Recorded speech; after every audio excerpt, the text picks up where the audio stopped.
নমস্কার,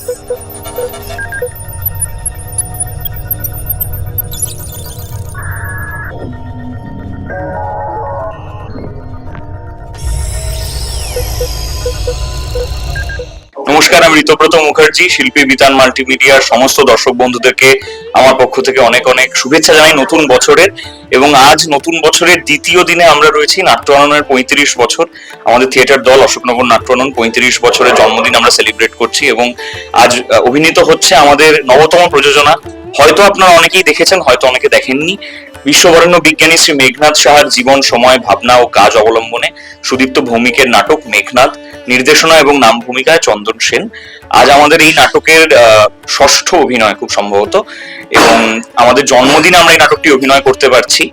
তার আরেকটা খুব বড় কারণ হলো যে এবছর নাট্যাননের 35 বছরের থিম, যেটা আমরা জন্মদিনের জন্য একাডেমি অফ ফাইন আর্টস মঞ্চ সাজিয়ে তুলেছি, শিল্পী বিতানের ক্যামেরায় ধরা পড়েছে। সেটা হচ্ছে মেঘনাদ সাহার এই নাটকে ব্যবহৃত একটি ডায়লগ, যে মানুষকে বিজ্ঞান মনস্ক করে তুলতে হবে।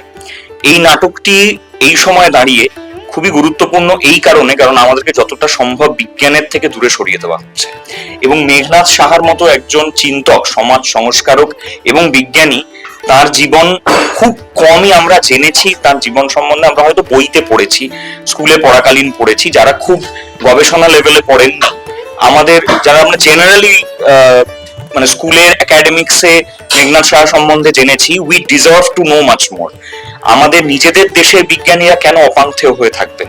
এই যে জেনারেশন অফ গ্রেট সায়েন্টিস্ট, তাদের সম্বন্ধে জানা, তাদের সময় তাদের রাজনীতি সম্বন্ধে জানা, এবং একটি দেশ স্বাধীন হচ্ছে, সদ্য স্বাধীন একটি দেশ, সেই দেশের বিজ্ঞান চেতনা, সেই সমস্ত নিয়ে মেঘনাদ এই নাটকটি। এবং এই নাটকে আমি অত্যন্ত ভাগ্যবান যে চন্দন সেন যে চরিত্রে অভিনয় করছেন, মেঘনাদ সাহা তার অল্প বয়সের চরিত্রে আমি অভিনয় করছি।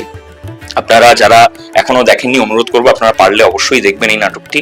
বহু মানুষ দেখেছেন ইতিমধ্যেই, এবং আমাদের কাছে খুব চ্যালেঞ্জিং একটি কাজ, কিন্তু খুবই গুরুত্বপূর্ণ একটি কাজ বলে আমরা মনে করি। ধন্যবাদ।